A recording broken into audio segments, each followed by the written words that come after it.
Brook University here today, host site for the 2019 America East Conference Championship game, which features UMBC and Vermont for the title and the chance to move on to the NCAA tournament. And here's how it happened. Thursday night for the semifinals. It was a tie game, 9-9 Vermont-Albany. Catamounts scored the Final Four to win it, and UMBC no trouble with Stony Brook, the host school, 14-8 winners as we get you set for the title game here today. Good to have you with us, everyone. Welcome to Stony Brook. Mike Corey alongside former UMBC and Johns Hopkins head coach Don Zimmerman. What's it take here, Coach, to win a conference championship? You know very well. Well, Mike, when you play for a conference championship, you prepare for that semifinal game. You have to win that game first. If you advance, you have 48 hours just to get your guys ready mentally and physically. Let them play the game. All right, let's start with the UMBC Retrievers. A great story, and Gunnar Schmoller, this guy has been through so much, hasn't he? He sure has. As a sophomore in high school, he lost his dad, his uncle, and his mom in the span of 2 years. Tough for any young man to be able to handle that. But he's now on the lacrosse field, had some early injuries, started off as an offensive player, moved to short stick midfielder on defense, and now a long stick. What a great captain and a great leader for the Retrievers. And he'll be a factor today for UMBC. On the other side, Vermont. Chris Fifes, former Maryland Terp, third year as head coach, second straight year they're in the title game. Lost to Albany last year in the title game, got over that hurdle on Thursday. Now this is Vermont's chance to go out and win their first ever America East Lacrosse Championship. Goalkeepers today for Vermont. On the left side of your screen, Nick Washuta, the junior out of Minnesota, has started all 15 games now for the Catamounts. And for UMBC, Jack Morton, it's going to be his fourth start of the season, his seventh game for the freshman for UMBC. Well, in Washuta, you have a veteran junior, and for Morton, you have an up-and-coming freshman, so it should be a great matchup between the pipes. At the face-off, P.J. Argyros for UMBC, and number 6, Alex Semler for Vermont. And we are underway here today from Stony Brook, winner to the NCAA tournament. Nice ground ball there by Andrew Simeon. It's always good to get that first possession. Let your offense go to work, feel the defense, try to get the points on the board early.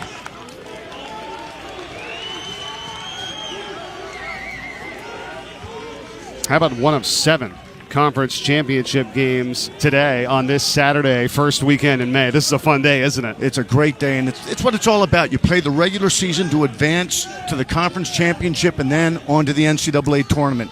Great weekend for lacrosse fans. Vermont controls it here on the offensive end, and this is Liam Rieshman, number 40, as they work it behind the net.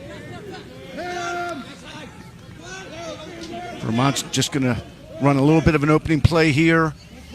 Love the two-man game. UMBC starts off in the zone. Very effective against Stony Brook on Thursday night. Let's see how Vermont handles it. Rieshman again, behind the net it goes. Shot clock is down to 15 seconds to shoot. Vermont fires away and scores. And it's Ben French for the first goal of the game today.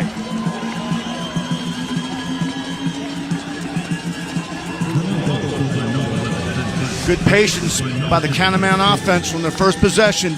Ball movement. French steps up, sees an angle, shoots the tweener. He scored the first goal against Albany. He's back on track today.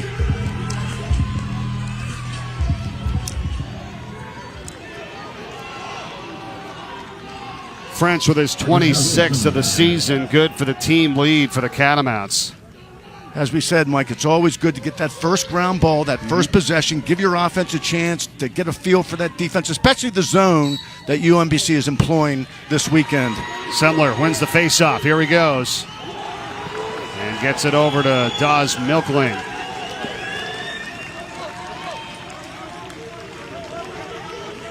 Milkling had a big day on Thursday night.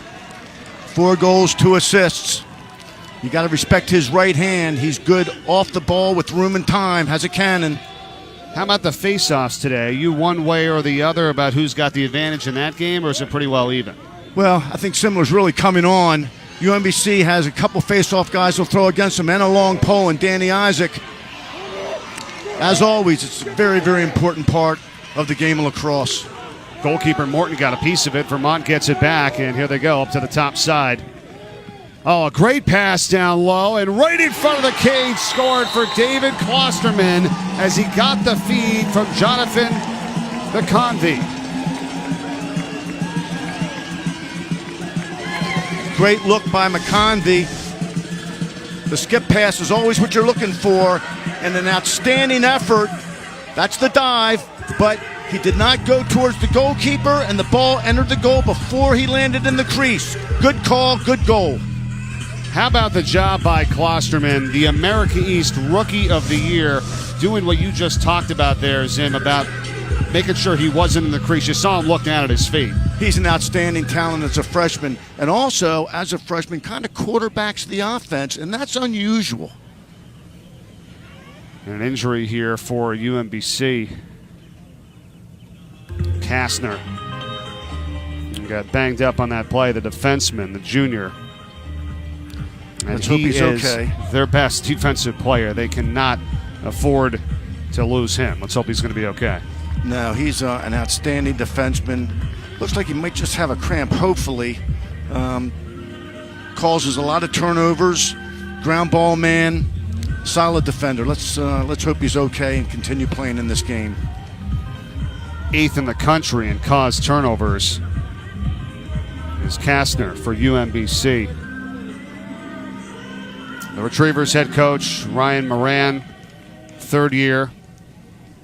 Father Jack Moran, as we're here on Long Island, the great head coach at Chaminade, not that far away. A terrific coaching family. His dad, Jack, as you mentioned, coaches at Chaminade, one of the top high school programs, not only on Long Island, but also in the country. Ryan's doing a heck of a job taking over this Retriever program. He's come a long way in a short period of time and has his team.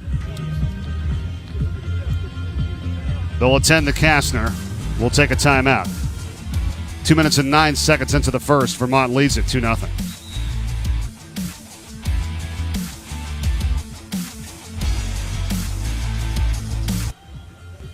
What happened? What do you got? You all right? I cut off my thought. Oh. When I heard. When he said, yeah. Yeah. I got you. I got to keep him right now on the sideline. As you saw, he was able to walk off. But it's a 2-0 lead for Vermont right now. 2 minutes and 9 seconds in. French and Klosterman, and Semler is winning the faceoffs as well. And we haven't even seen UMBC on offense yet. No, we haven't. And Justin Barrigan that time took the faceoff for the Retrievers. So they're already throwing the long stick at him. They're going to try to do this by the numbers today against Semler. He's really, really off to a great start for the Catamounts. Semler was 16-25 of the X in the last game in the Thursday night semifinal win. He's at 52% on the season, so it's not insurmountable. He just happens to have a really good start right now for Vermont. And I think he's been getting better as the season has progressed, and that's what you want for your overall team. You want your team to get better each and every day and play their best lacrosse this time of year. Well, that's what the Catamounts are doing. Dawes Milkling now gets into the act with a goal from deep, and it's 3-0 Vermont, less than 3 minutes in. Good timeout by Coach Moran. Has to stop the momentum here. Dawes Milkling, he is a heck of a player. Loves his right hand. There's a little pick and roll. Very unselfish play by Vermont. If you give 42 his right hand with room and time, he's going to hit that shot.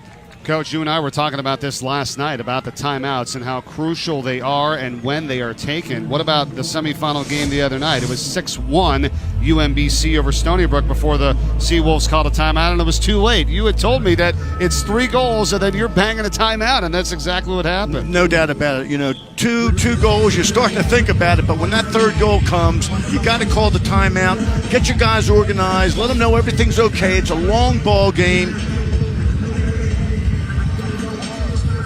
Well, let's go back to the semifinals on Thursday night, what we were talking about. Total dominance by your former team, the Retrievers. I'll tell you, they came out, they got the first ground ball, they got the first goal. The next thing you know, it's 8-1. They scored in a lot of different ways. The team was well prepared. And I tell you, when you score on goals like this, you know it's your night. Outstanding lacrosse by the Retrievers to get to this championship game. You know what it's all about, Coach. 23 years as the head coach of UMBC. You had these guys in the title game 4 consecutive seasons from 2006 to 2009. 3 of the 4, you won the title. So you know what it's all about here. 6th time now UMBC is in the title game. Well, like we said earlier, it's all about getting to the conference championship, winning that first game and going from there. I was so fortunate to have an outstanding staff and tremendous players to help us win those titles. And how about the battles that you had with Albany, right? How many times does it seem like Albany's in the title game? You beat them. I'll tell you, Scott Moore and I, we go a long way back, but on that weekend, we were, it was all business. You're 2-3 versus Albany, in those title matchups. It's crazy. The other one with a win over Stony Brook back in 2009. And a face-off violation on UMBC. So it's not the way they wanted this one to start, obviously, as Vermont has it again. No. But, we said this before, Mike. Just because you win the face-off doesn't mean you're going to get a point on the board. So now what UMBC has to do is dig in on defense, really focus and concentrate, be committed not to allow another goal, clear the ball, and give their offense a chance to get into this game.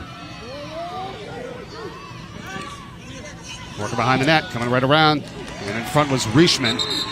He was in the crease. Yes. Good call by the official. He was right there. 3 goals in 1 minute and 37 seconds for Vermont.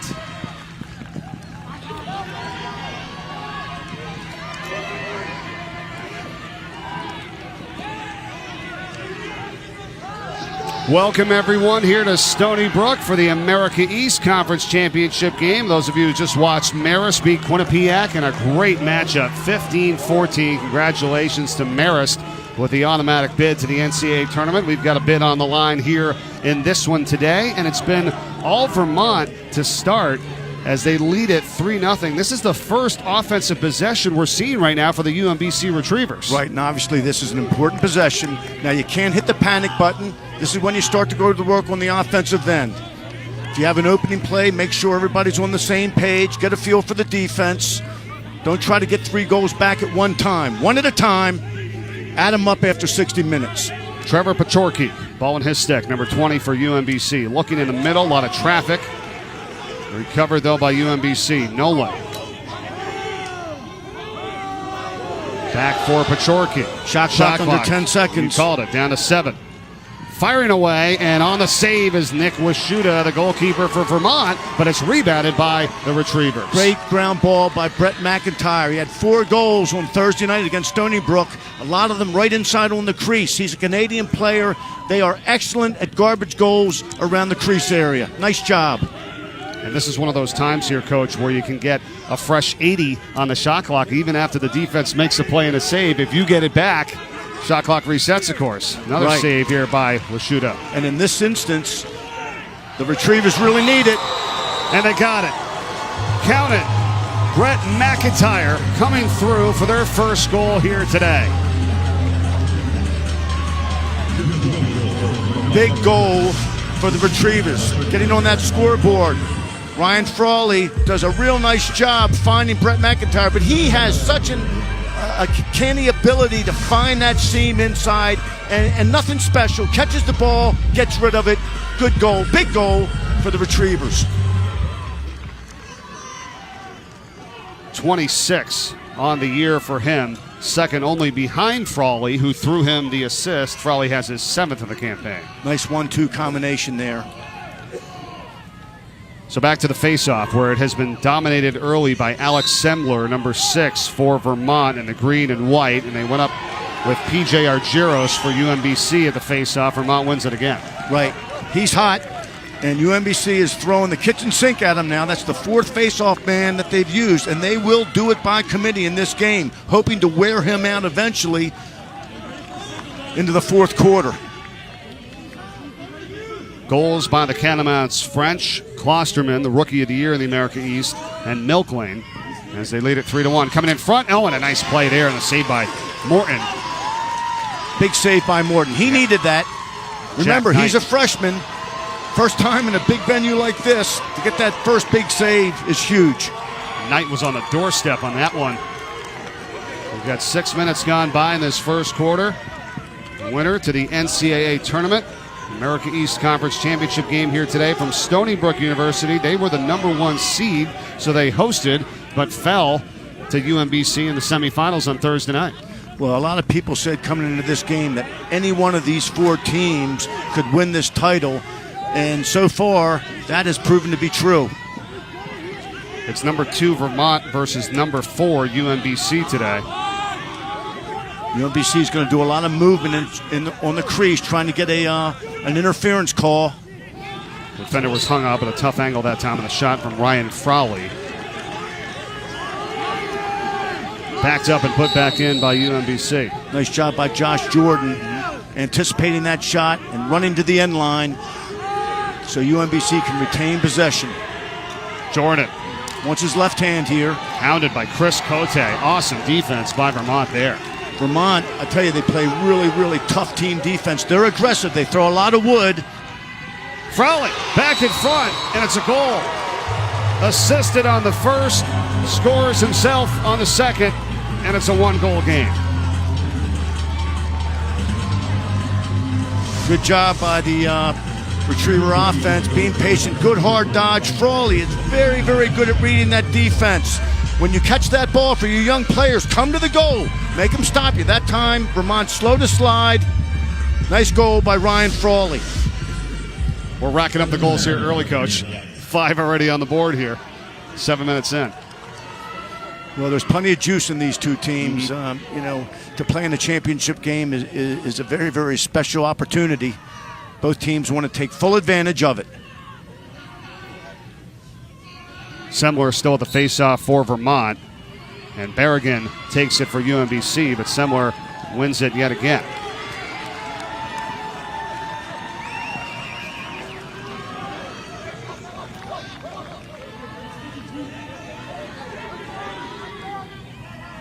Catamounts bring it over. Will Jones. Nice job by Jones bringing the ball over. And good job by the Vermont midfielder to stay back on sides so there is no offsides penalty there. Good communication and awareness. Triple header action here for you today on ESPNU with the conference championships. Just had Marist with a win over Quinnipiac. We've got this one here now. And then at 2 o'clock Eastern, Notre Dame and Virginia for the ACC title comes your way. Anish, Ryan, and Matt on the call with that one, so don't miss out on that. As Vermont controls it here, working behind the net. Rieshman, and that's going to be run down by Klosterman. Good take by Liam Rieshman there. Saw an opportunity, came around the goal. Klosterman. Up top, Iaria. And cross field finding McConvey. That's Thomas McConvey. His brother Jonathan McConvey, 44-45 for the Catamounts. And as the shot clock goes off, a shot that sails by Sal Iaria. And a good job by the Retrievers defensively as they have it back and down by just 1. Seems like the UMBC defense has settled in a little bit. They got over that initial shock of giving up 3 goals.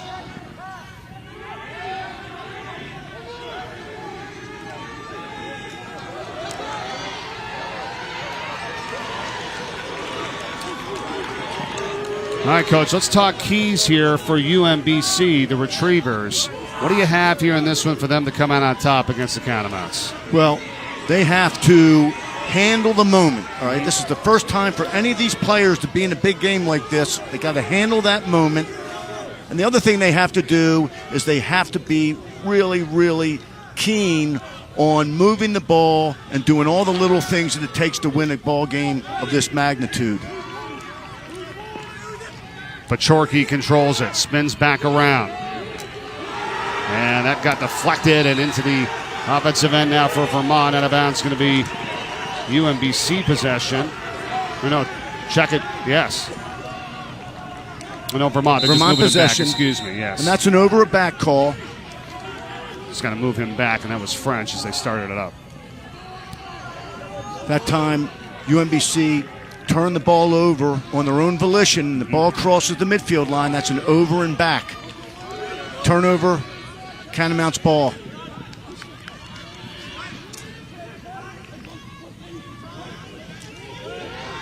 McConvey up top for Hudson. Now Milkling, McConvey fires. Oh, a save made there by Jack Morton. Freshman goalkeeper for UMBC keeps it a 3-2 game. Real nice ball movement by Vermont offense. Morton settled in a little bit, saw that one the whole way. Good job. There's Pat Clipp, gives it up for McIntyre, who's got a goal today. First goal scored by UMBC, followed up by Frawley. And looking to tie things up here with 4.5 to go first quarter. Nice job by Pat Clipp clearing the ball. He's got good speed, multi-sport athlete in high school. His dad, Gary, was an outstanding defenseman, first-team All-America at UMBC, World Team Player, Hall of Famer. Bouncer. Yeah, that's off by Frawley. Almost tied it up.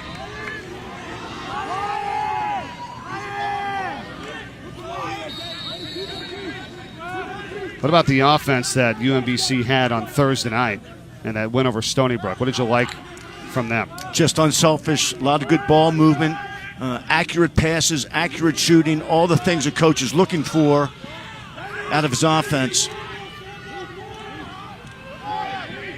Pachorki's pass, a little low. Josh Jordan recovers it. Shot clock. Jordan's going to go to the goal. He wants his left hand. 5 to shoot. Jordan pushed way out. 1 on the clock. And, oh, look out. That went off of the defender, and then pushing Jordan down was Warren Jeffrey for Vermont. That was call. Well, that was actually a good no call because Jordan, after the whistle blew, he was going to roll the ball, which would have been a delay of game penalty. So that was like a good no call by the official. So watch here. See how he rolled the ball away. Can't do that. You got to drop the ball. It's in the rule book.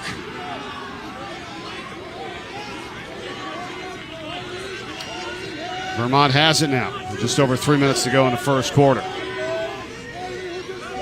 Of course, that was involving one of the most penalized guys in the game this year, in Jeffrey, who's got 23 penalties on the season for Vermont. I've never seen anything like it. He's the leader of the defense. He's the enforcer. He has 23 penalties for 22 and a half minutes. I mean, that's unheard of.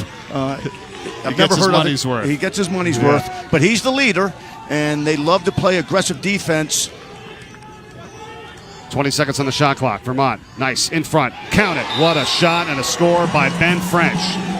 Had the space, converts his second goal today, 4-2 Catamounts.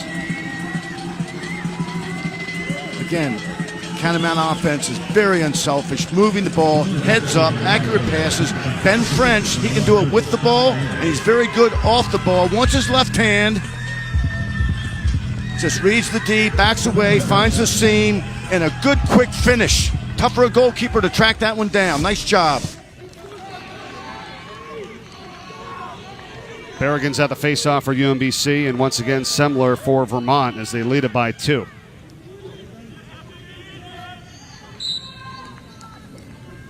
How about Semler? Another win and gets it through traffic. For the Catamounts, he's going to go right to the goal. Alex Semler. Oh, with a pass in front of the goal by Klosterman. Outstanding lacrosse.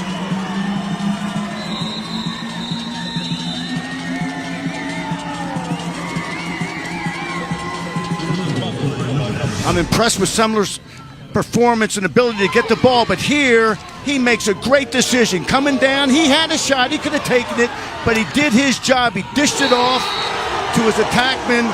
Klosterman, let him do his job, finish the play. That's outstanding teamwork. Semler, and the way he used his body, too, to shield off the other face-off man to get that ball, it was amazing. Yeah, they have to have a tremendous awareness of their body and where the pressure is coming from. That's a good timeout called by Coach Moran, but here's the deal. The deal is they are out of timeouts with 2:25 left in the first quarter, so he can no longer in the first half stop the game, stop the clock, and stop the momentum. Right now, he's saying, guys, we got to tighten it up, and I can't help you out.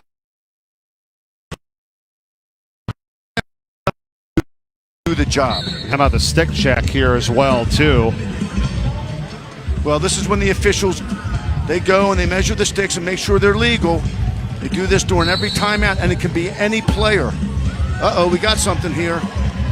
And a flag is thrown. I'll talk to you in a second. I want to talk to you. I just want to know if they call it now. No, it doesn't. It comes off with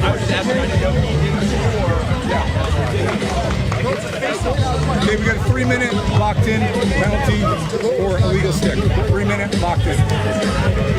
Wow. So the illegal penalty. Stick, absolutely a 3-minute penalty.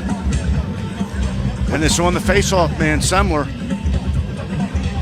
Now, what this means is it's a full serve. So if UMBC can get possession of the ball and score a goal, they will again be able to face off a man up and try to get the next goal. This is a huge play at this point in the game. Coach, what about some of the stipulations that would constitute an illegal stick? Well, it wouldn't be a deep pocket because that's only a 1-minute penalty. But, you know, it's probably a pinched head, maybe not as has the legal width that a stick must have, or a shooting string or something of that nature. But I would imagine if it's the face-off man, the head of the stick was a little pinched, and maybe not purposefully, but when you face off, the heads of those sticks get warped and bent, and crazy things can happen, and this is a good example. So that's on you, really, to kind of keep checking that yourself as well as the player so that this doesn't happen. The player is responsible for his equipment. A lot of face-off men, when they come off the field, they'll take a softball and jam it in the head of their stick to get that stick back to legal width.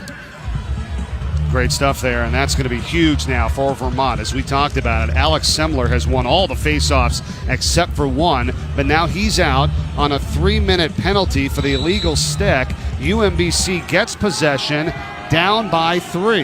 Right, that's a dead ball foul. So wonderful opportunity here for UMBC to cash in and get multiple goals.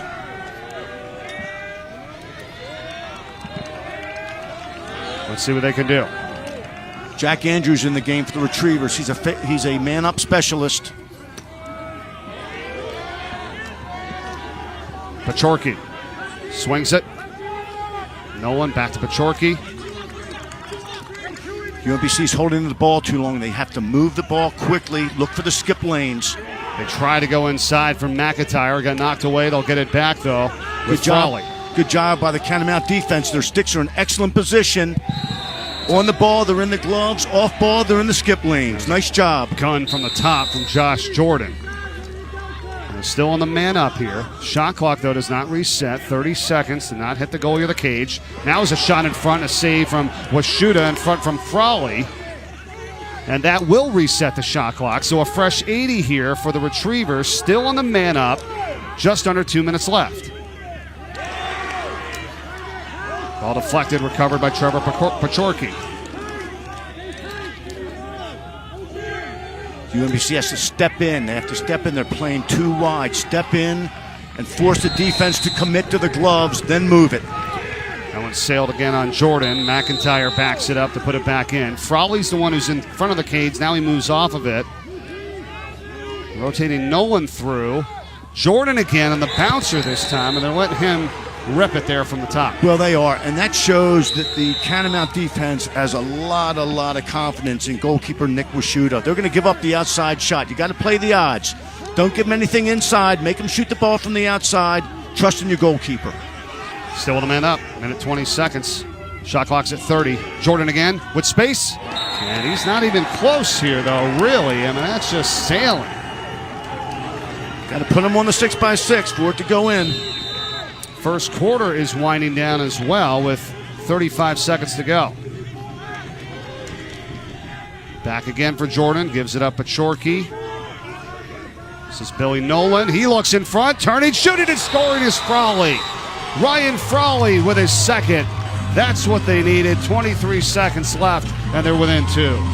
Well, nice job by Frawley. He had an opportunity earlier. Kind of did a little dribbler. Didn't get in the goal, but that time he stuck with it. Again, good patience by the UMBC man-up team. You always want to look inside. That's where your highest percentage shot's going to be. and Frawley just slips into the seam, turns, and that time, no doubt about it, shot the ball high to low with authority. Big goal. And here's the thing. Frawley with his second today, and the face-off man for Vermont, Semler, still on the sideline. Right.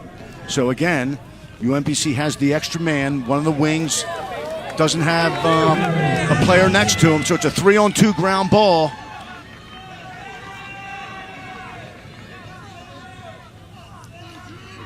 This is Andrew Simeon, who's going to take the face-off for Vermont. And instead, it's going to be Brandon Galloway, who flips it through his legs for UMBC to Nick Doyle. And the Retrievers have possession. And they're going to hold on to the ball. They will hold on to the ball, let the first quarter expire, and then they will start the second quarter with the ball, man up. Good strategy by Coach Moran. No doubt. Going to have 30-plus seconds on the man up when the second quarter begins after this timeout. Vermont and UMBC, America East Conference Championship game. Winner to the NCAA tournament. Catamounts lead by 2. We're back with the second quarter after this. The America East's Men's Lacrosse Championship is brought to you by Capital One. What's in your wallet? And Geico. 15 minutes could save you 15% or more on car insurance.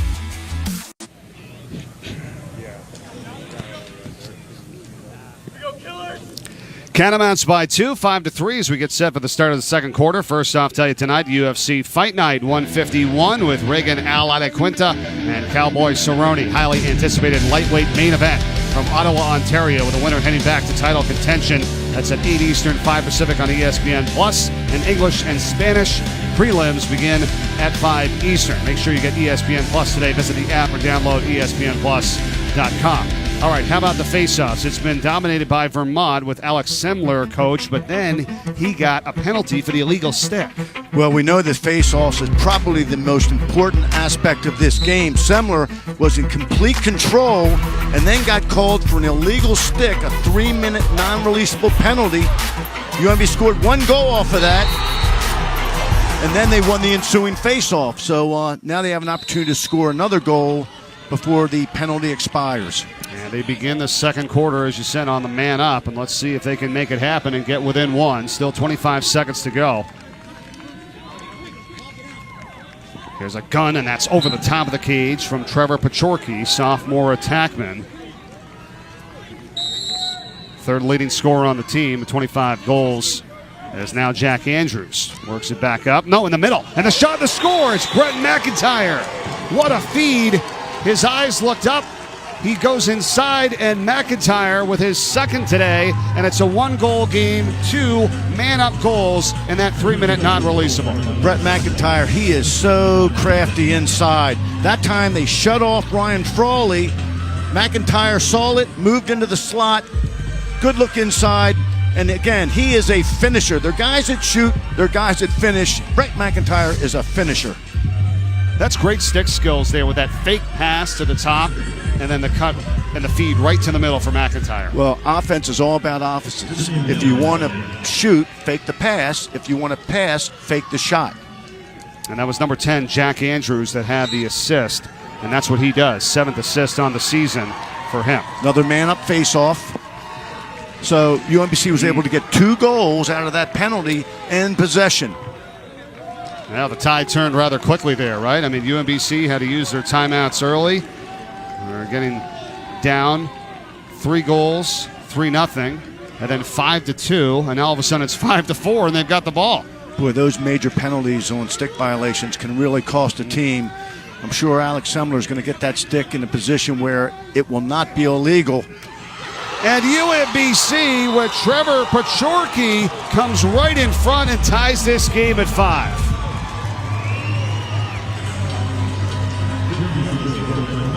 Sophomore Trevor Pachorski could be the most dynamic player on this UMBC squad. Just showed outstanding first move quickness. For you young players, it's all about the first move. Put everything you got into the first move.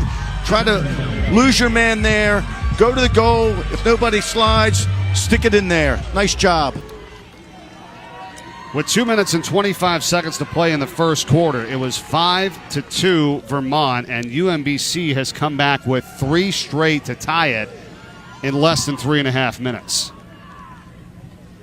Now, you talked about it, Coach. That 3-minute non-releasable penalty accounting for 2 man-up goals for UMBC. Now Semler is back at the face-off for Vermont, but it's going to be punched out of there and won by the Retrievers and Brandon Galloway. Nice wing play by Brandon Galloway. You know, now that stick has been fixed, maybe it's not going to be as effective getting the ball on that clamp. We'll have to wait and see. Taylor Bohannon right now for UMBC, and it's worked around over to Steven Zakelli, sophomore midfielder. Good game for him on Thursday. 2 goals and an assist. And that Retrievers win over the host school, Stony Brook. This pass knocked down and picked up by Vermont. Yeah, not a good take there by Pachorki. He needs to be a little bit more patient. You know, he loves to go to the goal hard, and that's fine, but you have to know the situation. The momentum's on your side. You just won the face-off. Let's get back to running our offense, being patient, being deliberate, working for the high percentage shot. All right, how about keys for the Catamounts here in this game, Coach? What are you thinking? Well, number one, the Catamounts had 9 penalties on Thursday. All right, they have to stay out of the penalty box. And number 2, solve that UMBC zone defense. It gave Stony Brook a lot of trouble. Looks like the Catamounts are doing a pretty good job of moving the ball and finding the open man against that tough Retriever zone. Good job by the Retrievers defensively. Zach Callis got in there to take that one away. Now it's loose again, and Vermont's going to get back with it as Klosterman controls it. This is a second chance opportunity now for a very, very dangerous Vermont offense. When you have possession of the ball on your defensive end, you really want to focus on clearing the ball, making smart decisions, good accurate passes, get the ball out of your defensive end. Got to go back to one of those keys you said, and you can't gloss over the fact they had those 9 penalties on Thursday night. You said it, although Albany was 1 for 9 on the extra man. Well, we've already seen 1 penalty here today. Of course, it was a big one, and UMBC's already scored 2 goals on it. Right. You know, you can't count on a team going 1 for 9 on man up, and that happened, and give credit to Vermont for playing good man down, but that's the exception rather than the rule. Mike Corey alongside former UMBC and Johns Hopkins head coach Don Zimmerman, national champion and America East title winner 3 times with the Retrievers. You had that run from 06 to 09. And then on the year you didn't win, you got an at-large and you won a game in the NCAA tournament beating Maryland, right? We did. We beat Maryland in the first round. Great game down in College Park. The reason we got an at-large bid is because we had a really, really tough strength of schedule. We beat some pretty good teams, some very good teams, and that got us into the big dance. Well, speaking of which, here today, there are 7 automatic berths on the line as this bounce shot, a little steam taken off of it, saved by Washuta, and Vermont's got it with Warren Jeffrey as they clear. Now, there could be a couple of bid stealers today in some of the conference title games that we have coming up. You know, when it comes to conference play, Mike, you know, throughout all the record books, you know, everyone knows that it's win or go home. Timeout Vermont with 10:41 in this second quarter, and we'll take it with them. 5-5 in the America East Conference Championship game. Winner to the NCAA tournament. Back with more after this.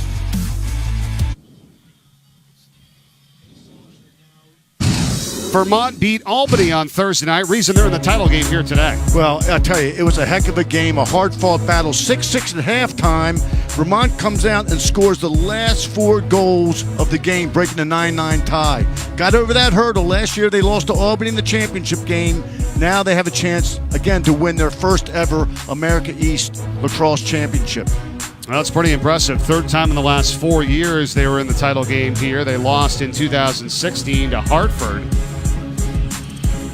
So a lot on the line here today for Chris Fifes, just his 3rd year as head coach. Got a chance to catch up with him a little bit yesterday, and he's really got this program moving in the right direction. Chris Fifes is an outstanding coach. Watching their practice yesterday, they were organized, great communication skills with his staff to the players, very professional. Maryland graduate of 2007 and Got a great hire. He picks up another former Terp and Jake Bernhardt. How great was he from Maryland back in 2012? Terrific player. Catamounts possession as we are tied at 5 here in this second quarter. 5 minutes gone by. With some space from the top, and the shot to save the rebound almost. First off, it was Rob Hudson, and then Jack Knight had a chance at it, but Jack Morton was able to turn it aside for the Retrievers. Nice save by Morton on the initial shot. Then there was the rebound. I tell you, defensively, when there's a shot, you have to turn and crash the crease. Just like in basketball, you have to crash the boards and cover up inside.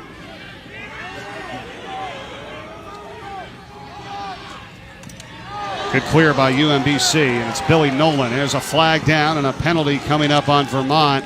It's going to be their second of the day.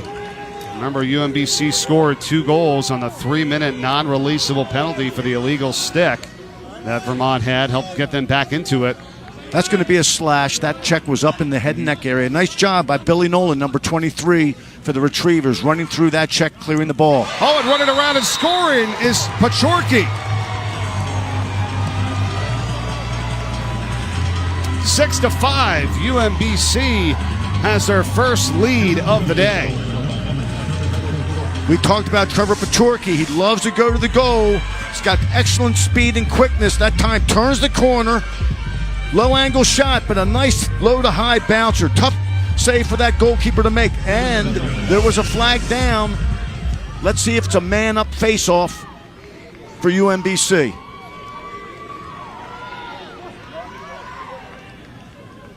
Yes, it is. So UMBC will have 3 men going for this loose ball versus 2 for Vermont.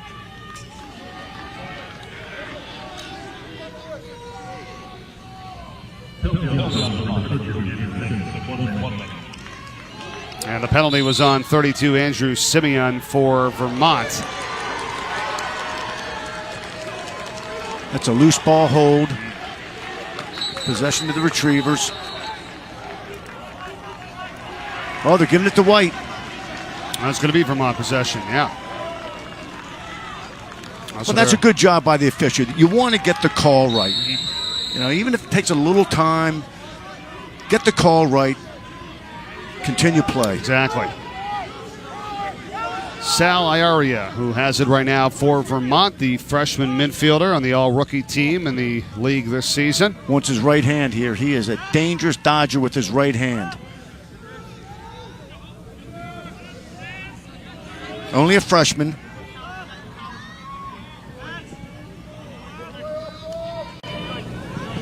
Just kind of take it up a little time here before he fires it up to the outside, and Vermont tries to get their offense going. Killing the penalty. 10 seconds left.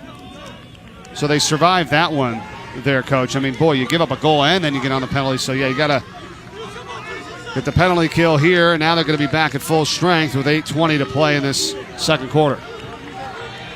Good job killing that penalty, like you say. Now, limited time on the shot clock, so they have to attack the goal with a sense of urgency. Yeah, that's the one thing about that, right? When you're man down. And here's the shot to score. We are tied thanks to Ben French with his 3rd today. Hat trick for the junior attackman from Ontario. Ben French's left hand is lethal. Room and time with his gloves free. Count it. We've seen him score 3 goals, 2 from the outside and 1 inside. An all-around dangerous offensive threat. This is an awesome matchup here today, right? We are going back and forth with some really talented players for each team, and once again tied here at 6. Well, it's a championship game, Mike. These teams earn the right to play in this game. They're going all out. There's no tomorrow. Winner advances, loser turns in their equipment. Semler wins the face-off, and he had one earlier where he fed Klosterman for a goal just like that, but he was down lower, and now it's going to be held up by Milkling. Nice play by Semler. Under a lot of pressure, was able to get the ball to a teammate. Good job. Face-offs 9-3 in favor of Vermont as we are now exactly halfway through this second quarter. Jack Knight's behind the cage. Look out again. Great shot and the opportunity there right in front by French, but Jack Morton standing strong for UMBC and cage. I tell you, the Vermont players can really skip the ball through those passing lanes. They wing it. We used to do a drill and we called it sling it, and these guys are slinging the ball. All right, excellent stick work for the team in white. I like some of the nicknames you've got with some of the plays and sequences that you've had. As we spend time together, I start hearing them. They come out. You know, you had one. What was the other one? Hangman. I heard the other day. Hangman, Apple.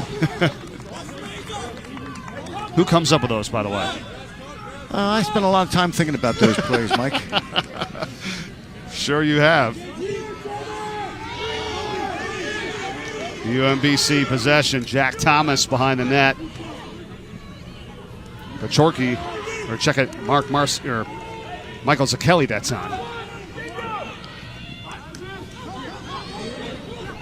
Back to Zakelli. And now it's Mitch Howell. Nice patience here. Vermont playing good one-on-one defense. Second group in right now for UMBC. And this offensive set, bouncer on the way. That one was by Pachorki, and it's going to stay with UMBC. I like what UMBC does here. They pull their offensive middies off the field. They go to the goal with their attack. Nothing to lose. McIntyre. As the shot clock was winding down, and Vermont has the possession. So by doing that now, you allow your attack to go 3-on-6 basically in trying to get a goal, but you're not giving anything up coming back the other way in transition. Right, you're set up for the defensive side, especially with the shot clock with minimal time left. Exactly. I really love that strategy by Coach Moran.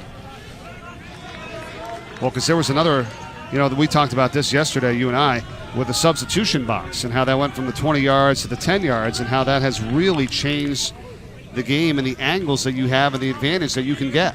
Lacrosse is most enjoyed by players, fans, when the ball is moving quickly up and down the field, the transition game. And Vermont moves it quickly on the offensive end, as you said, and that's a goal by Klosterman on the feed from McConvey.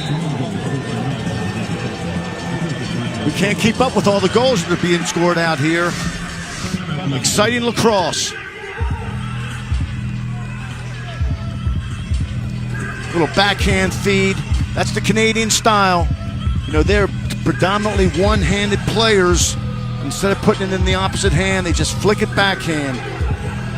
Really nice play. Klosterman right where he needs to be, on the stoop. Good finish. And Klosterman's got a hat trick today as well, so he's having one outstanding season for the Rookie of the Year in the America East. And to the award winners we go. He was the fourth Catamount to win the award, and the first since 2014, as the awards came out a couple days ago. And there is Klosterman. Jacob Patterson, an outstanding attackman for the Albany Great Danes. Rylan Reese, long stick midi, plays offense, stays on the field, can do it all. And of course, Jimmy Nagel had a great year coaching the Sea Wolves. Tough one on Thursday night, but an outstanding coach. Well-deserved Coach of the Year award for Coach Jim Nagel. Fans coming up tomorrow, it's Cinco de Mayo, so it's only fitting that we have the second game in the Mexico series between the Astros and the Angels. 4 o'clock Eastern, 1 Pacific on ESPN and the ESPN app. You can watch anywhere you are with the Astros and the Angels on ESPN. America East Conference Championship game today with a winner to the NCAA tournament. We just had Marist with a 15-14 win over Quinnipiac for the MAC title as they move to the NCAA tournament. Then coming up after us, it's Notre Dame and Virginia for the ACC title. No automatic qualifier there. However, those teams will be in the tournament. And the reason there's no automatic qualifier for the ACC is they only have 5 teams in the conference. You need to have 6 to be able to get the AQ. So out of the 10 conferences, 9 automatic berths, and then 8 at large for the 17 total. We'll have 1 game on Wednesday, and then the first round with the 16 teams on Saturday and Sunday of next week. Right, that Wednesday game is a play-in. The winner of that will then finish off the 16-team field. Flag flies here on this scrum with 5:01 to go.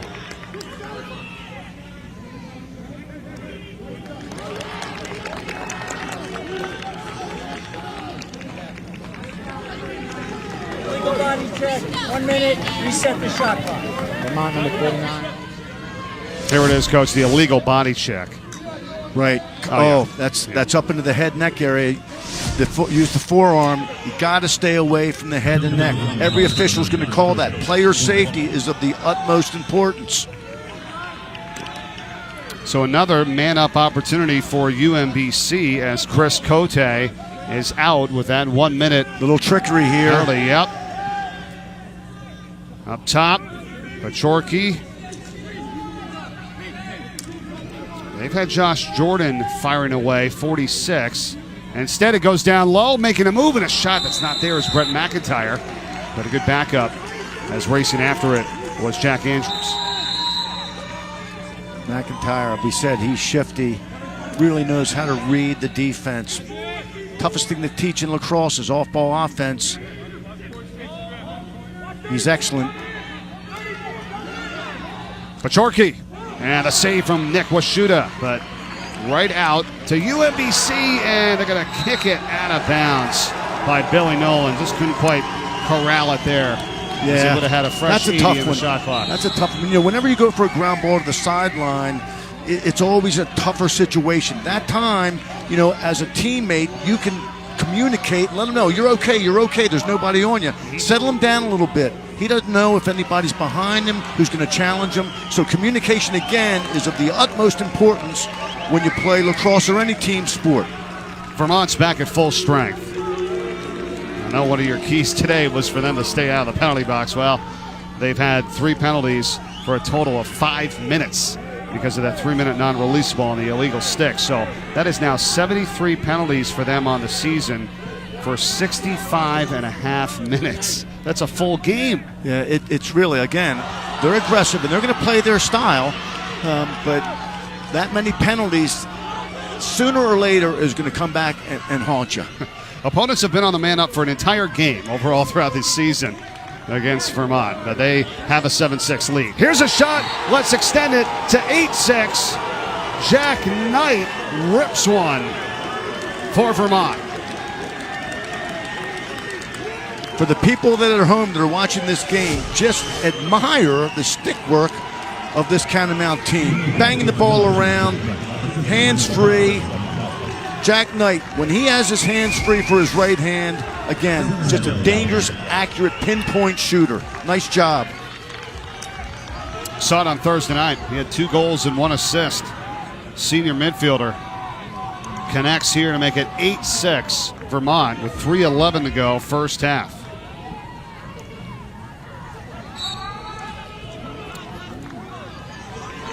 The battle here where Vermont's won most of the faceoffs. They do it again. It was Brandon Galloway going up against Alex Semler for Vermont. Catamounts have it. Big time ground ball by number 32 in white, Andrew Simeon. Gets down, gets it the first time, runs the deadlight, head up, passes it to his teammate. Textbook. Wing guys don't get enough credit, right, Coach? I mean, the faceoff win or loss always goes down to the faceoff man. Well, it's not always him that gets it, you know. More often than not, he doesn't. And we've discussed that. One way to discern whether or not the face-off guy is getting the ground ball or his wings is go to the face-off man's stat and see how many face-offs he's won and then compare that to how many ground balls he has. That gives you a pretty good idea of how the face-offs is going. Semler has won in the 120s for face-off wins, and his ground balls are in the mid-50s. So he's around almost 50% picking them up. Yep. So there you go. Here's another shot, and it's a goal for Vermont's Dawes Milkling.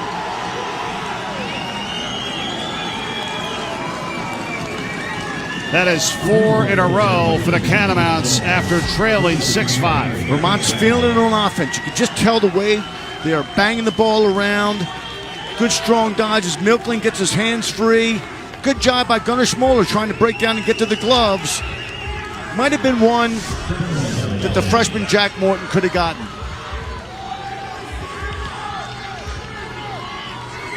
Milkling has 6 goals here in the tournament. He had 4 on Thursday, had a couple of assists as well. And all of a sudden, the onslaught here by the Catamounts to take a 3-goal lead. Well, they're just banging the ball around, and when you're able to allow a defense to do that, their confidence just grows. The passes are pinpoint, the assists are right where they need to be. It's beautiful offense to watch. similar. Wow, he has just battled there at the X, and another solid job to win that faceoff. And it's multiple players, too, Coach, that are getting the job done. I mean, the last 4 goals, French, Klosterman, Knight, and Milkling. Pick your poison at some point. A lot of talent and unselfish. And, boy, that is a tough combination to defend.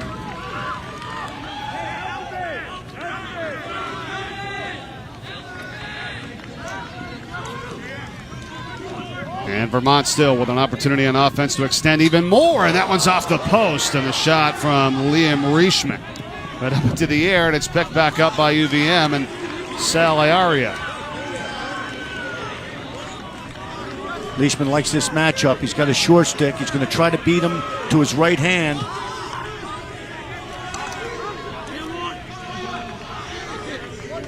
We are tracking down a 1 minute remaining first half. Milkling. Whistle. I like that timeout by Coach Feitz.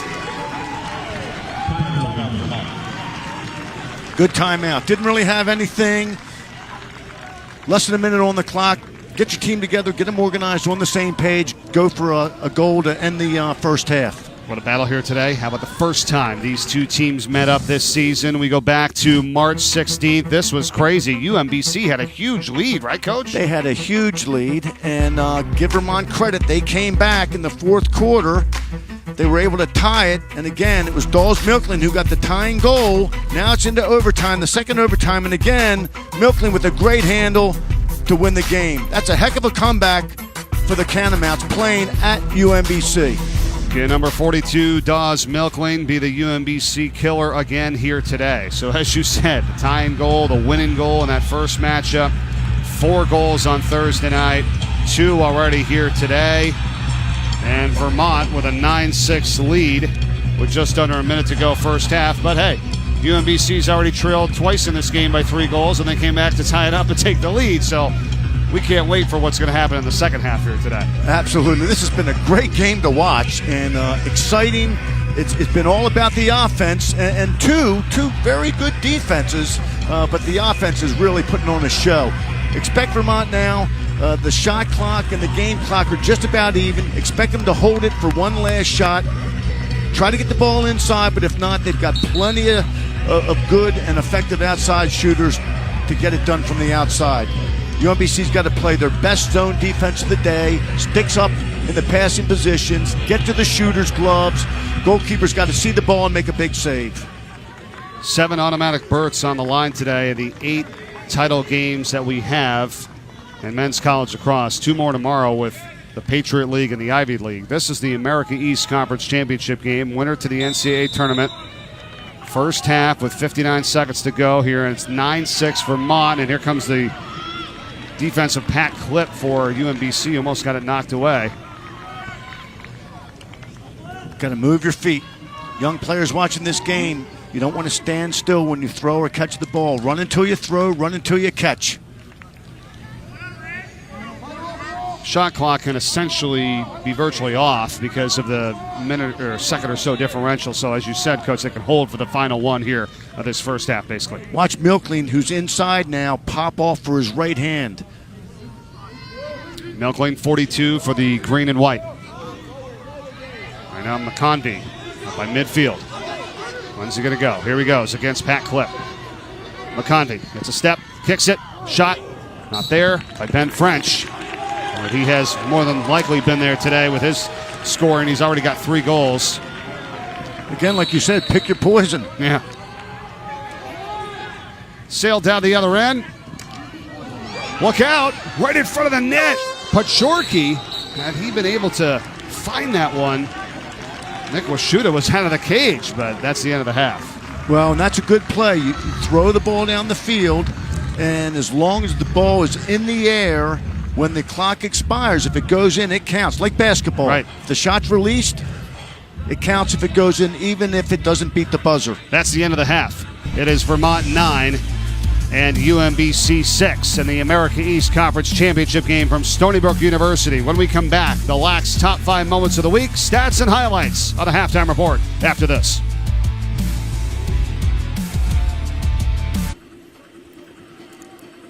Chris Fifes and the Vermont Catamounts, 9-6. 3-goal lead as we get set for the start of the second half. How about some of these talented guys here today that we're tracking? McIntyre for the Retrievers, Klosterman and French combined 6 goals for Vermont. Notice, too, that these shots are on target, and that's the key. You know, it's okay to fling the ball, but more important to put it on the 6x6. That's a great point. 6 of 9 on goal by those two for the Catamounts, as you saw. And same thing with McIntyre. He's played very well for UMBC, but they're going to have to come back yet again. They were down by 3 in the first half twice, ended up taking a 6-5 lead, but it's been all Vermont toward the end of that first half. They've scored 4 in a row and now have the ball here to start the second half.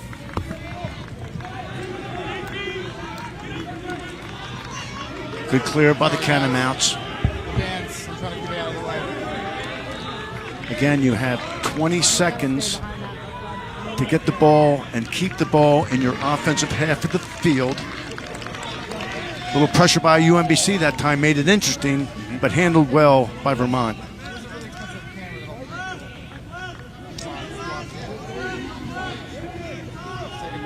Catamounts work it to Riechman. 40 in the green and white. It's a peck. Klosterman and now French. Look at this movement, right? Get the defense moving. Well, the ball always moves faster than the man. UMBC's being aggressive. They're sliding early on the dodges. Got to recover even more quickly. Player fell down. Riechman. Shot clock. It's down to 12 to shoot. Good stick position there. Stay in the gloves. Iaria dumps it down low and just missing. Off to the left was French, and there's only 6 seconds left in the shot clock. He had a good opportunity there. Great look by Iaria. Klosterman in front, and a good defensive play made from behind so that Thomas McConvey, couldn't get all of it there on that shot right in front. Nice job by the official. That was a play on. The Vermont player landed in the crease, but they're going to allow play to continue and not take an advantage away from UMBC. Nice job. Right, if you can push it, you go. And instead, he's got saved from going out. Nice job by Pachorki, but unable to pick it right up for a moment was McIntyre. Now he pushes it along. Big ground ball here, and see if Vermont gets it back, and they end up yes, they will end up getting it. Warren Jeffrey. A lot of opportunities for both teams to pick up that ground ball. Vermont got it. You have to stay low and run through the ground ball. A lot of those guys were trying to pick at it. Get low, get through the ground ball, run to daylight, look for a teammate.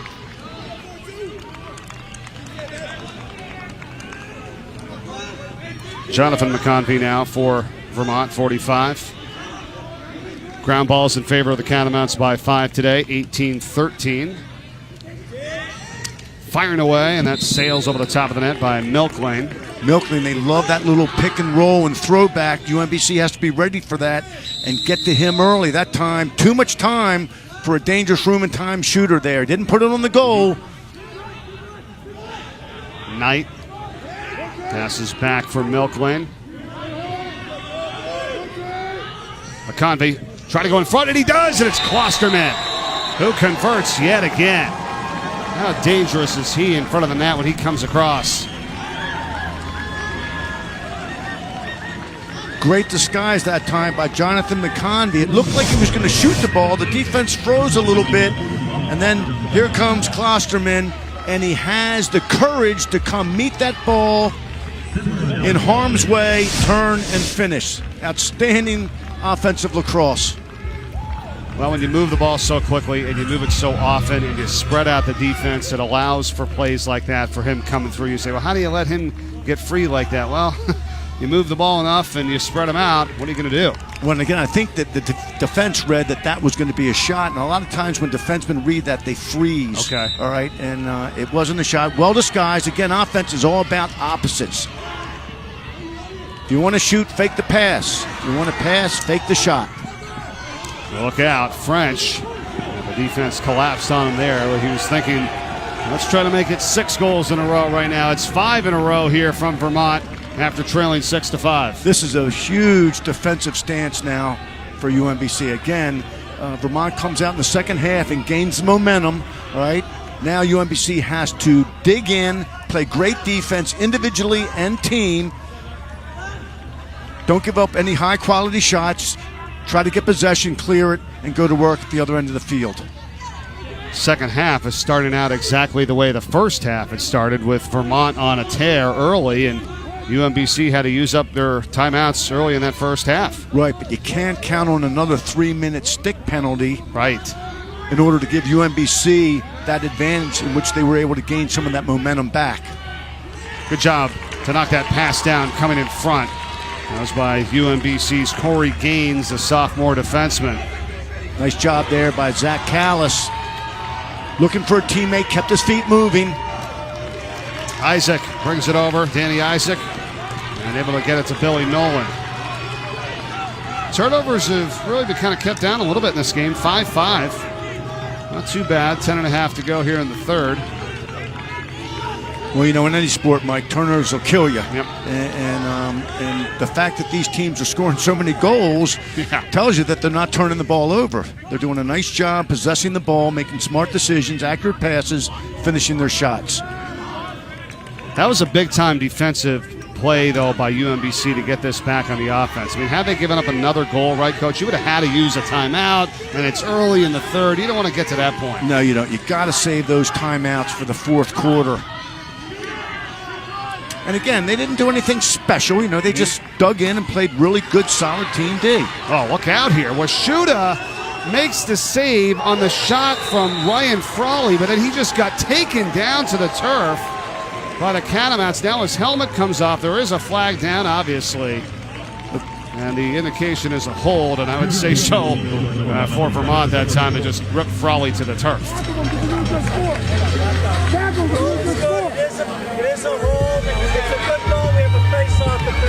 And the goal counts from Pachorki. So after all that, count the goal, and here's what happened. Count the goal. Nice job, nice tough effort here again.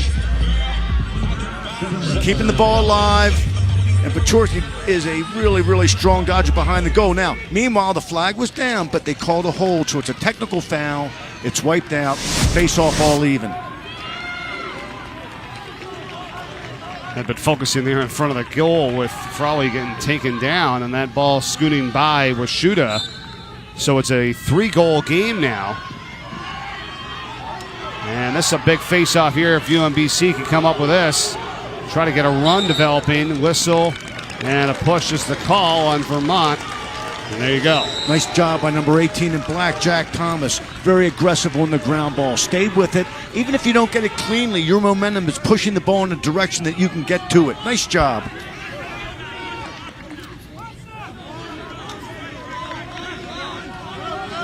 UMBC, Michael Zucchelli controls it. 3-goal deficit for the Retrievers.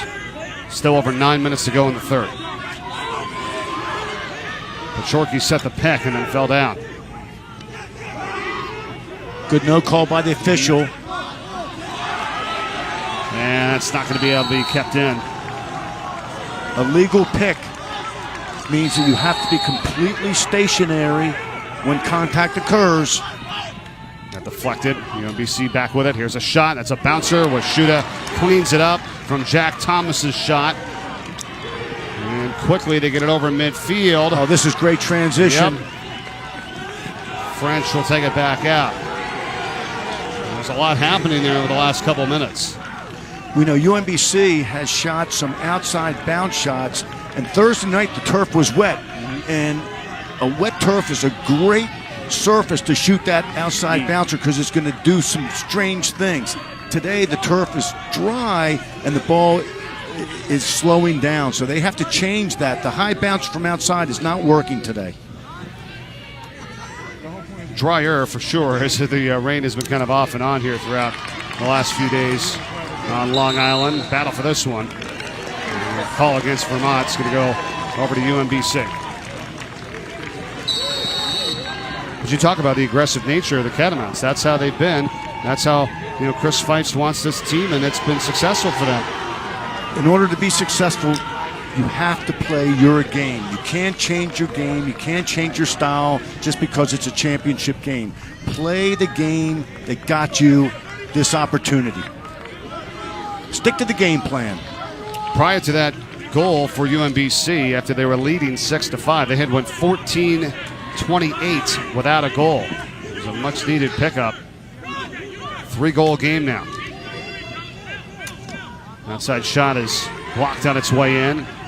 And a good job there by UMBC's Steven Zakelli to get after it and get closest. I think UMBC is going to be most successful when they initiate with a good, strong dodge. Vermont likes to be aggressive. They'll come, and then rapid ball movement. Look for the high-quality shot, high-percentage shot inside. Bohannon. Taylor Bohannon. Bachorky. Didn't get what he wanted on it, though. Good trail check there. Yeah. By Chris Cote. Cote's got a nice stick.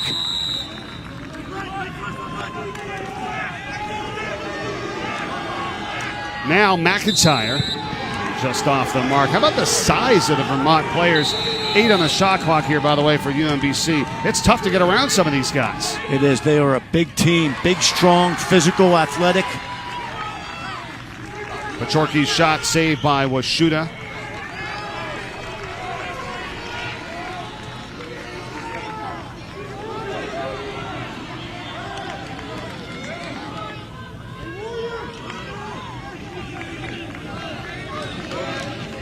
That time UMBC got some quality shots. None went in, but that's a positive sign. Every time you come down, you're not going to score a goal, but as long as you're running good offense, it's a step in the right direction. Jack Morton in goal for UMBC today. He's got 4 saves. Nick Washuda for Vermont has 7. Now Morton facing action on his end of the field here with Liam Reishman for Vermont. He's swinging back over now and losing it. Unable to hang on was McConvey. Ball is loose. Picked up. Retrievers. Nice ground ball by Gunnar Schmoller.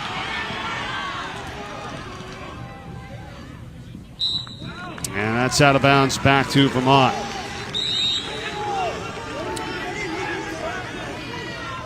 Vermont is running the same set every time against the zone. Last couple times they tried to make the home run pass. They've been very successful just moving the ball, making the simple pass, and scoring goals.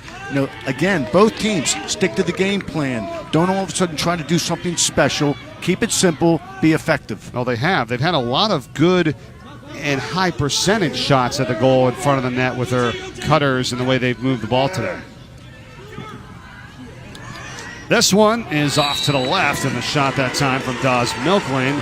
And no one there for Vermont. Closest to backing that one up, it's UMBC possession. Great job by Danny Isaac anticipating that shot.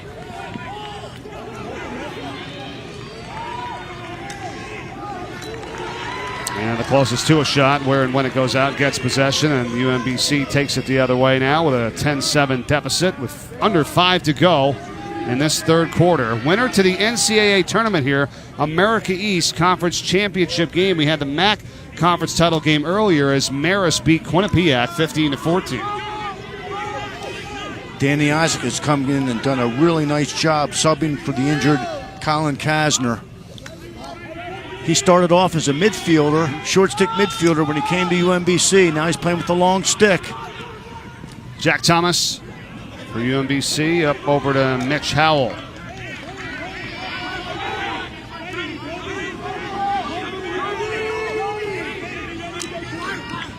Kelly, ball got knocked out of his stick. And another ground ball picked up by Vermont. Their 20th off the turf today. Vermont really starting to dominate the 50-50 ground balls. Getting to it. And again, they're being technically sound. They're running through it. They're not picking at it. They're not stabbing at it. They're running through the ground ball. Nice job.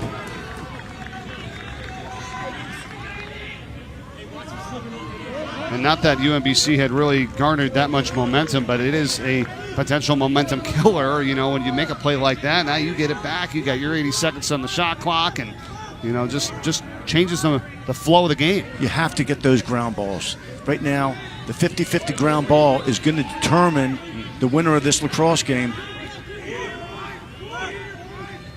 Ball behind the net for Ben French. Kicks it, shot off the post from Jonathan McConvey.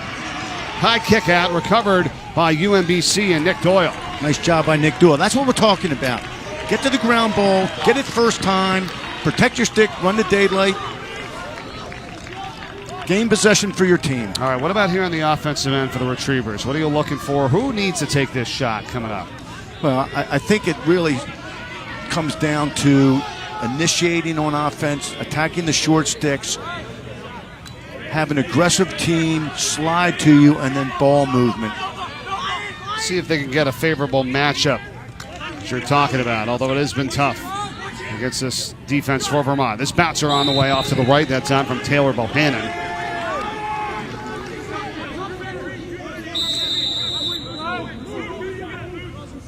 If they're shutting off adjacent, the next man has to present himself. Bohannon again. Defender fell down. Maybe an opportunity. The shot and the score. It was as Bohannon, the freshman midfielder, makes it a 2-goal game.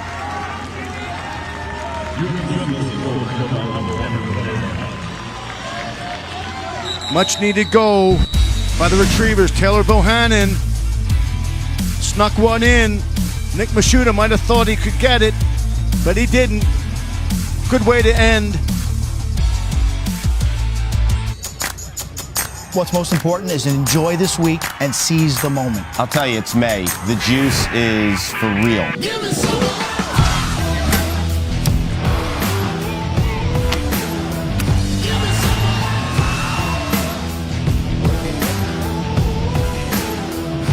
It's going to be an awesome month, and it's already started here with the conference championship games here today on our way to Philadelphia for the championship. And we have the selection show for you tomorrow night, 9 o'clock Eastern on ESPNU. Chris Cotter, Quint Kesnick, Paul Carcaterra. They're going to reveal the 17 teams that will be fighting for the 2019 NCAA Men's Lacrosse Championship. Don't miss that tomorrow night, 9 o'clock Eastern, right here on ESPNU. Well, the AQs, they'll be able to sit back and enjoy Yes. that show.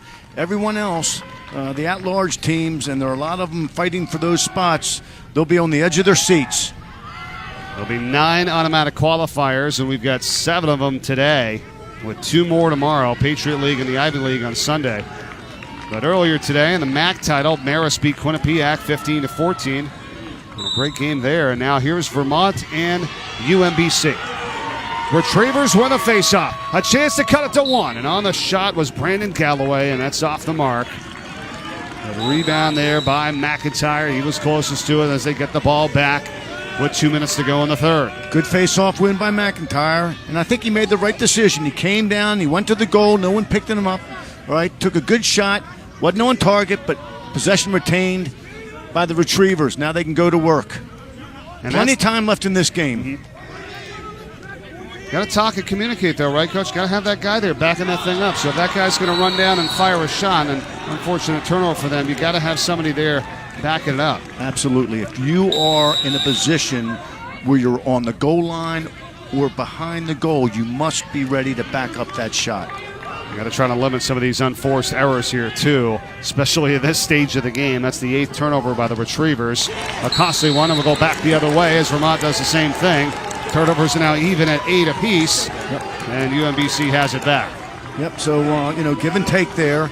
But again, at this point in the game, with everything that's on the line, you have to avoid turning the ball over. Thomas. Boy, if you're UMBC, you'd love to get one here before the end of the third, head into the fourth with a 1-goal game. Every play counts. Throughout the game, every play counts, but now in this situation, they really count. Every ground ball, every pass, every shot, every defensive stance. It was 6-5 UMBC, then 10-6 Vermont. Retrievers have now scored 2 in a row. Ball knocked away again. What a defensive play. Warren Jeffrey, he's done a lot this season for Vermont, and that's a big takeaway for the Catamounts. Big takeaway. 6'3", 210, imposing defender. That time, a timely check, gets the ball on the ground. Possession for Vermont. Yeah, we got on him earlier with his 23 penalties, but he does have 16 caused turnovers on the season as well, and that's good for first on the team. Well, I always looked at, you have to have balance. So, yeah, he's got the penalties, but he's got the calls, turnovers, and the positive column. And like for an attacker or an offensive player, if you have, let's say, 12 turnovers, well, you better have 12 ground balls. Yeah, he's got about 25 ground balls as well in the season, too. Here's a takeaway, potentially. Yep, for the Retrievers. They've got it. Nice look.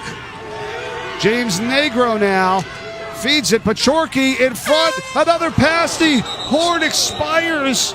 And let's see, is it a good goal here? The officials confer. Count it. UMBC, they got it off in time. Frawley says, yes, sir. Ryan Frawley right before the end of the third. That was close. It was close, but I think the ball was in the air when the horn sounded. Let's look.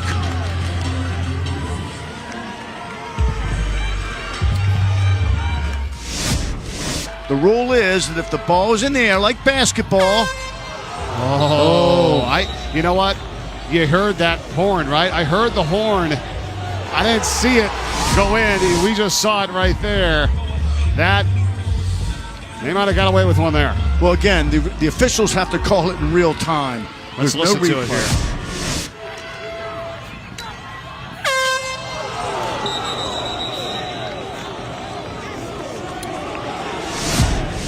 Close play, and again, no replay, so the officials have to go. We'll show it to you again when we come back from this timeout. It is a one-goal game. Vermont and UMBC for the America East Conference Championship. Fourth quarter on the other side of this break. The America East Men's Lacrosse Championship is brought to you by Geico. 15 minutes could save you 15% or more on car insurance.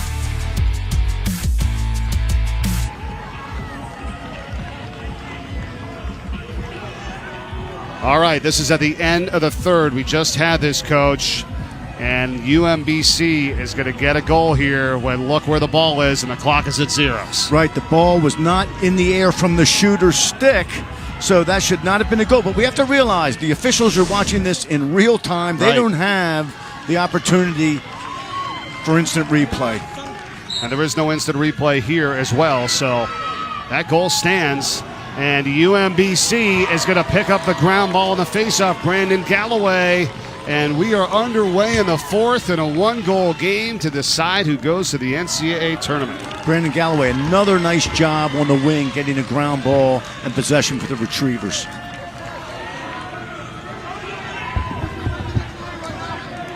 Great job by our crew today in the truck. Chris Gariglio, our replay guy, along with Kayla Godfrey, our director, Logan McDonald, Neil Gallo, our producer here today.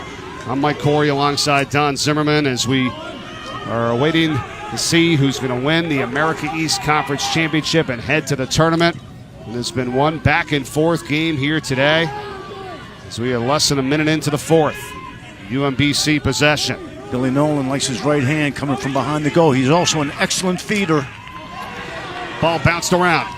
And coming out to get this one is the goalkeeper, Nick Washuta. Look out, dangerous situation as he's well out of the cage. But Vermont will pick it up. And now it's taken away and stolen. UMBC's Nick Doyle. But back in the cage is Washuta. And the Retrievers will settle it down. But that was a dangerous play, throwing the ball in front of the face of the goal. Good job by UMBC, staying on the ride, getting possession back. New 80-second shot clock.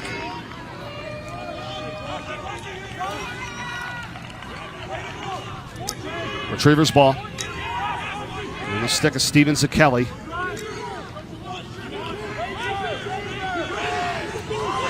Kelly working against Andrew Simeon. Good call by the official. That time, Trevor Pachorki was ready to set a pick.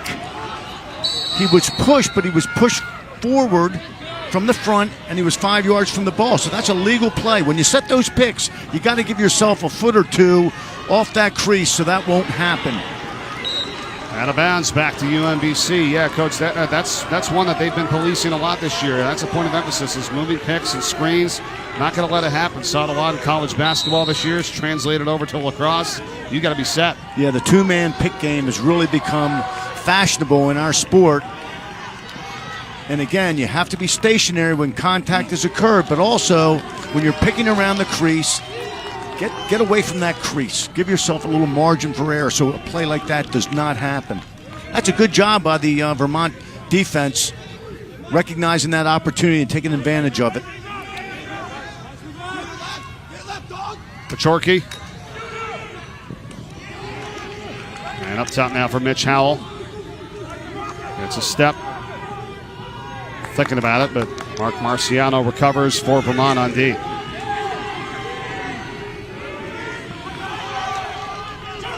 UMBC's dodging and making one pass, and then the ball dies. They have to keep moving the ball. Keep it moving.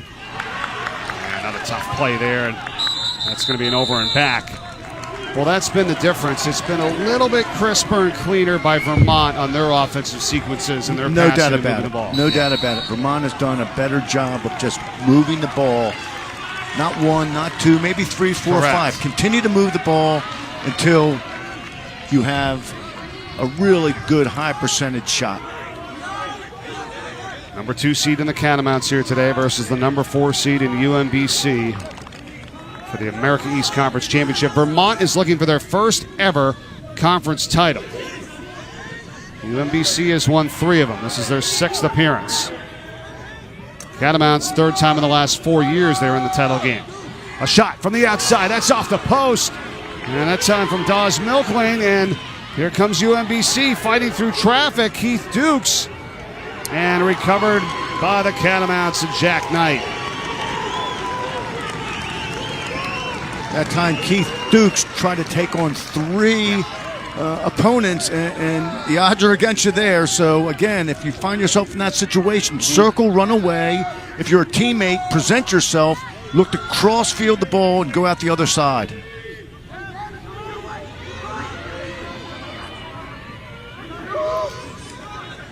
Look out, wide open, and the shot was knocked down. Jack Knight had a chance at it, and UMBC defensively, Morton and the goalkeeper, over now to Gunnar Schmoller.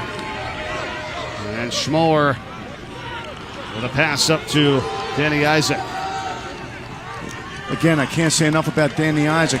He really caused that turnover with just really good aggressive play, getting a tough ground ball, all the little things.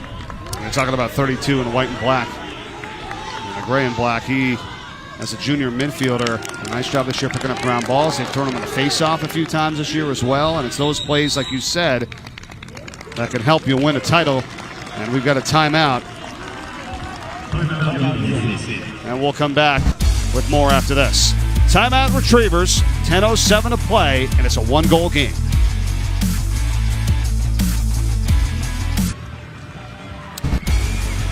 Six more title games here today on this Saturday in May as we get ready for the field for the NCAA tournament. Notre Dame and Virginia is right after us here on ESPNU for the ACC Conference Championship. No automatic qualifier out of that conference. 9 of the 10 get one. Those teams will be in the tournament, those, and at large. But, boy, it's a fun day at college lacrosse, isn't it? It's really a great day at college lacrosse. There's so much on the line. And you figure these student athletes, they've been playing and practicing since August when they went back to school. Fall ball, winter weights, everything they've done throughout the year really boils down now to, in this game, the last 10 minutes. Everything comes down to 10 minutes. Earlier today in a game that was right here on ESPNU, Marist knocked off Quinnipiac for the MAC championship, so they're the first in the tournament. Spinning around, getting free, shooting and scoring, UMBC, Ryan Frawley. We're tied at 10. That was a great timeout by Coach Ryan Moran, settle his troops down, and then it's up to the players to do their job. Got the ball in the Frawley stick, which I think was a really good ploy. Frawley does an inside roll. And again, on the inside roll, notice he doesn't change hands. He keeps it in that left hand, protects the stick. Nice finish. It's the second 4-goal run that UMBC has had today. And speaking of 4, it's the 4th goal for Frawley this afternoon. And UMBC has tied it up at 10. And What that a was game. after 5 straight by Vermont. What a game. It's kind of mirrored the first half. Vermont gets off to that lead. UMBC keeps fighting back. There's no quit in either of these teams. And the faceoff is won by Galloway for UMBC. Shoots and a save from Washuda. Galloway's really stepping up. How about the face-offs of how it was dominated early by Vermont, but then lately UMBC has held their own. As you talked about, this is now anybody's ball game at this point.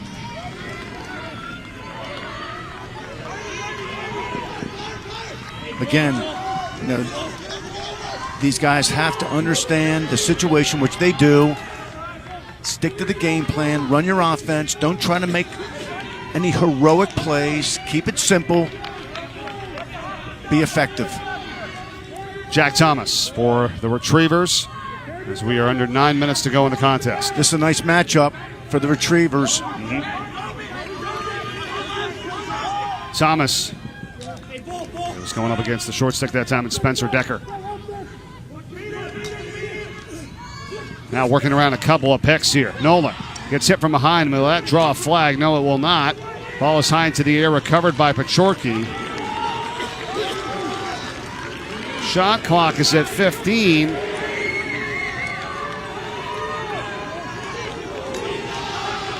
Nolan in front, shot, score, and a flag. Brett McIntyre, UMBC takes the lead with a flag down and 8:21 to play in the game. Boys, that's wiped out. Goal is good. Penalties wiped out. All even. All even. Real nice play. Billy Nolan, he's a leader. He wants to make something happen. That time, real nice look to the backside, and there's our man, Brett McIntyre.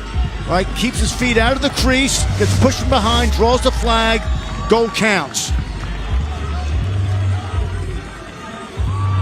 Third goal today for McIntyre. How big is that? As the Retrievers have now scored 5 in a row after Vermont scored 5 in a row, and they're back in front. Back and forth, like two heavyweights going glove to glove, toe to toe. Last time UMBC had the lead, it was 6-5. But that was back with 9 minutes and 19 seconds to play in the second quarter. Off the wing, driving in, and the shot and the save from Washuta. That time from Keith Dukes. And in the crease is the call, and it'll be Vermont possession. Good take by Dukes. His momentum took him into the crease. In that situation, if you can, you want to angle towards the tangent of the goal. That way, if you do fall down, you will not land in the crease. It also turns your shoulders so you can get a little bit more power and accuracy in your shot. Vermont on the offensive end now trailing by 1. And the thing of it is they've only trailed for 1 minute and 17 in this game today, and this shot on the way is off by McConvey. It was right after UMBC had went up 6-5, Coach, early in that second quarter. Minute 17 seconds later, Vermont came back, tied it up.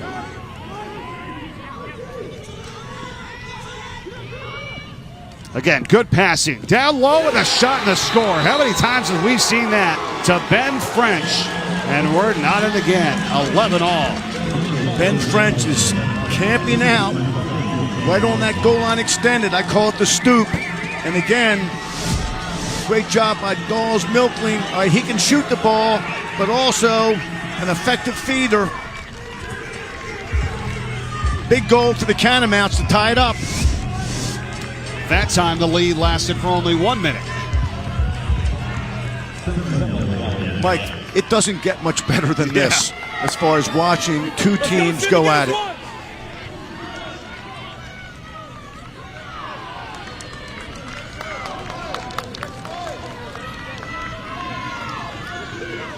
Vermont was on a drought for a while there.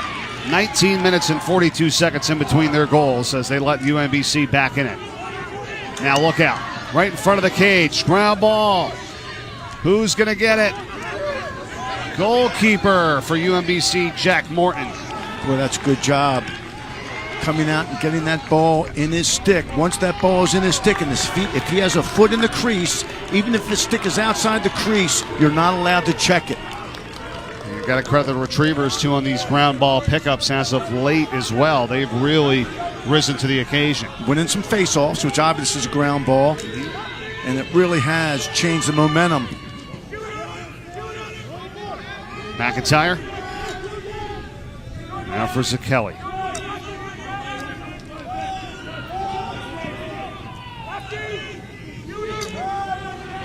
Kelly spinning. Oh, I thought he had one there. He loves his left hand. He had his hands free.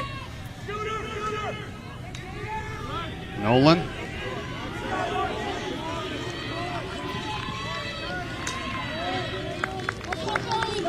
Billy Nolan trying to get a step.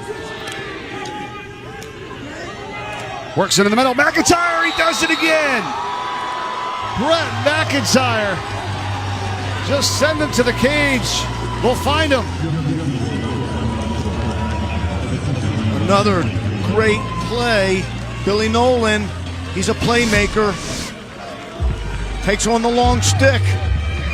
Little hesitation move, draws the check. And Brett McIntyre, has he been fantastic inside today or what? What a feed, too, from Nolan. A couple of assists for Nolan last game, and a big one here to McIntyre for his fourth goal today, and a timeout with 6:02 remaining. And UMBC back in front, 12-11. What a matchup today with a winner going to the NCAA tournament. It's going to be a busy day in sports, right? Tonight, after Top Rank Boxing, don't miss Sports Center, Bucci and Anderson. The Warriors, Rockets highlights, Stephen A., Michael Wilbon drop by there in Houston with a full breakdown, plus a complete Derby recap. Kentucky Derby today as well, and we'll wrap up a highly entertaining UFC Fight Night 151. That's coming up later. It's Sports Center, 12:30 a.m. Eastern tonight, 9:30 Pacific on ESPN and the ESPN app. We've got 7 conference championship games today, deciding a winner to the NCAA tournament, 8 total. This is game 2 of our triple header coverage here today. We've got Notre Dame and Virginia on the backside of this. As you look at the Catamounts, who are trying to win their first ever America East Championship. You, Coach, helped UMBC to win 3 of them back in 2006, 2008, and 2009. How special were those? What do you remember from that time period? Well, winning a championship is always special. And I just remember that we had terrific coaches, some wonderful players who were dedicated to the game of lacrosse. And we were able to put it all together and beat some very, very good teams to win that ring. Well, and UMBC is trying to win their 4th title of the America East here today, and their 6th appearance. It's the 3rd appearance for the Catamounts in the last 4 years. They came up on the short side against Hartford at 16, Albany last year. What happens here today? It's the 3rd time they've been trailing today, but only by 1 goal, and just over a minute the first time and 1 minute the second time. They got it right back to tie the game back up. Now it's Jack Knight. Running a little 2-man game. Knight's pass up to the top, and a shot from Milkling over the top of the net. I like Vermont's schemes. Little 2-man game, passing the ball, looking for the skip. When you have that many weapons, it's a terrific offense. Milkling again. Leads it back for Iaria. Camping out down low in front of the net is Klosterman. Nice defense by Pat Clip. Sal Iaria trying to fight through. Knight. Extra pass, gun from the outside, and that was from McConvey, Thomas McConvey. Freshman of Ontario. He's dangerous from that position. Had 3 goals on Thursday night.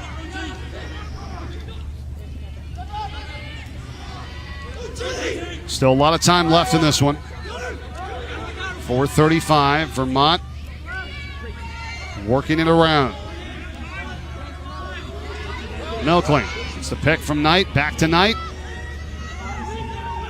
UMBC playing some really good zone defense, getting to the gloves.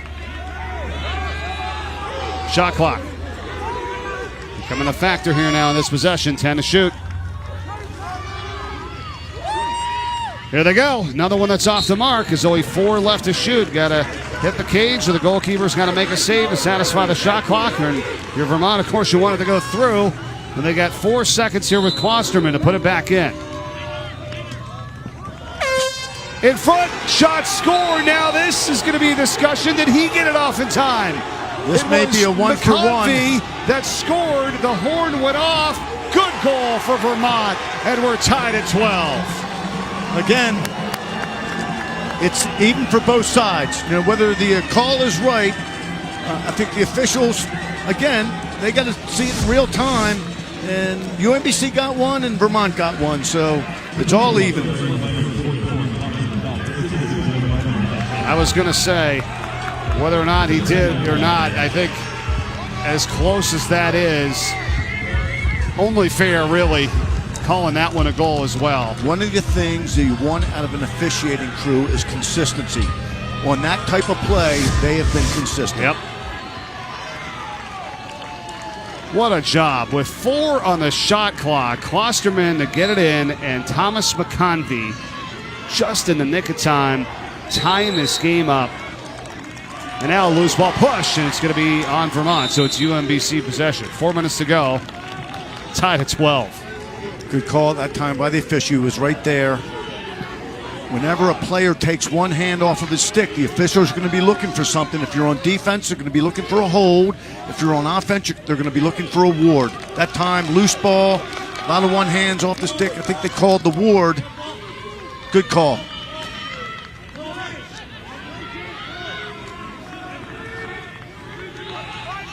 Keep an eye on Steven Zakelli inside. 3:25 to go. UMBC possession. Tied at 12 here. Winner to the NCAA tournament. Retrievers behind the net. It's Frawley. Looking for the cutter. He's got one. The shot, the score.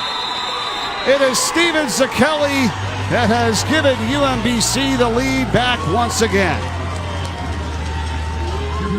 Steven Zakelli was open a little earlier in that possession. Backed out, and then went in there again. This time they found him. Big goal for the Retrievers. Here it is again. Being patient. Zakelli slips in there. Real nice job. Off-ball offense. Don't stare at the ball. Read your man. When your man turns his head, cut to the open seam. Oh, you called it, Coach, and those are so tough to stop. We've seen it from both sides today. 3:09 remaining, and UMBC is back up 13-12. To the face-off, Brandon Galloway going up against Alex Semler for Vermont, and the Catamounts win it. Boy, these face-off men are really going after one another. That's their job.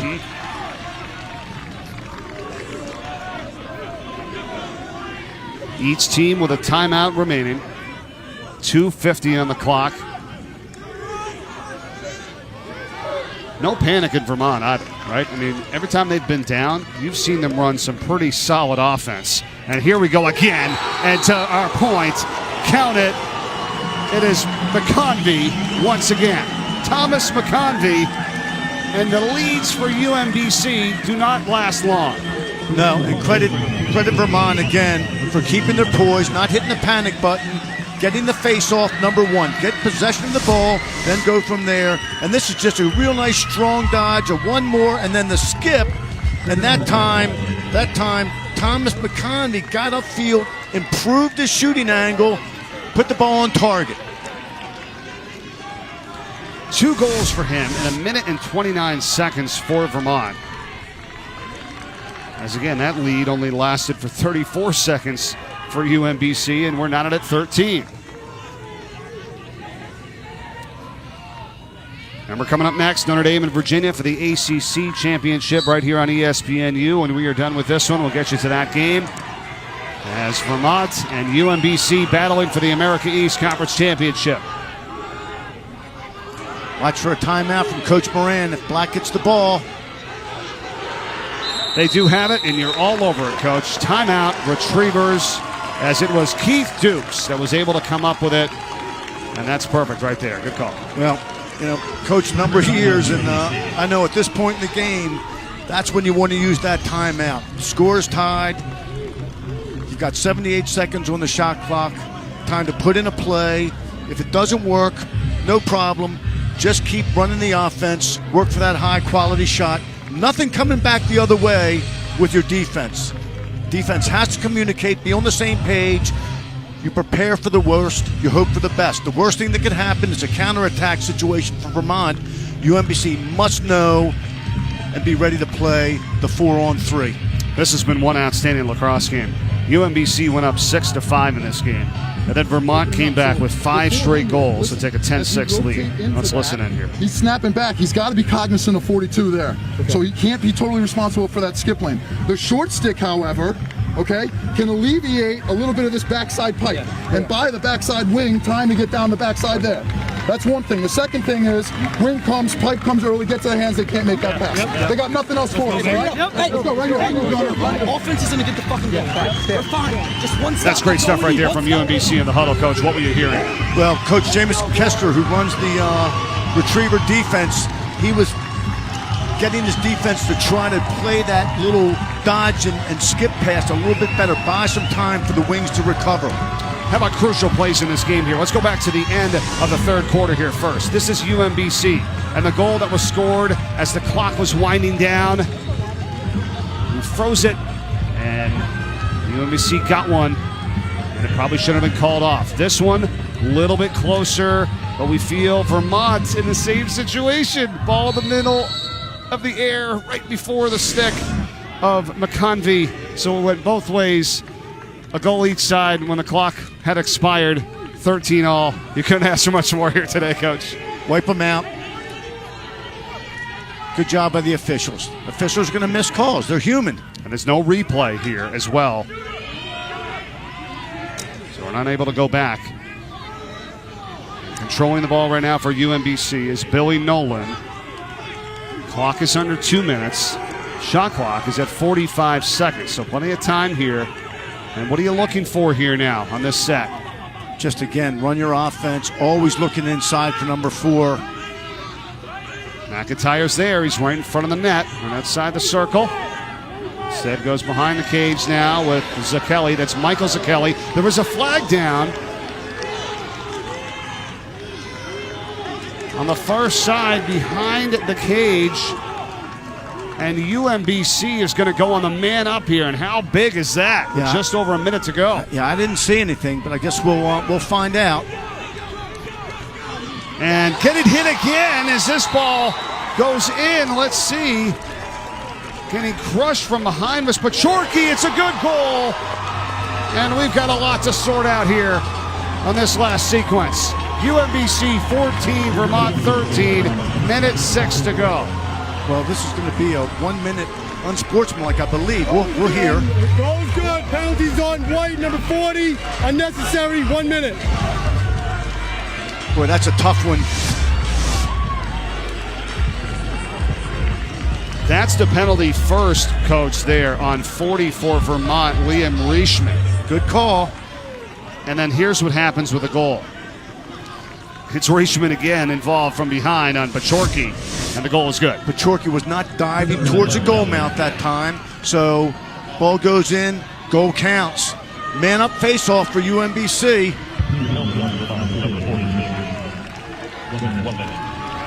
And that's a real nice job by the officials there. You know, come together, like you said, goals get the call right.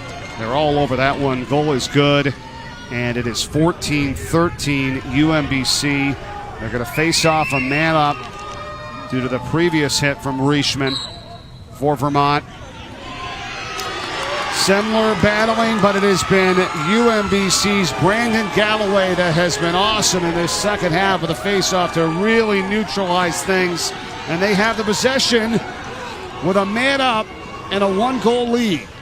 Boy, it's a tough situation now for Vermont. They're going to have to bring that goalkeeper out and extend. McIntyre. Clock is inside 40 seconds. Nolan behind the net. It's up to the players now. No timeouts for Coach Moran. The players have to do the job to win the game. Got to do something. There's only a 6-second differential between this man up and what's left in the game. Got to go after him. 20 seconds to play. I tell you, I've been impressed by UMBC's conditioning. They are in great shape. Kelly, and they got a chance to just run this out and head to the tournament. Great game, great win for the Retrievers.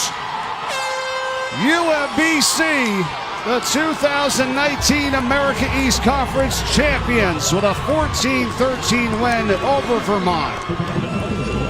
Storybook. Here a team was, they thought they were out of it, and then all of a sudden they realized, hey, statistically we can get into this thing. They got in, they made it to the second season, and they took full advantage of it. What a great game by both teams. Give Vermont credit. They had a terrific year, played a terrific game. The Retrievers just wouldn't give up, showed their grit. America East champions.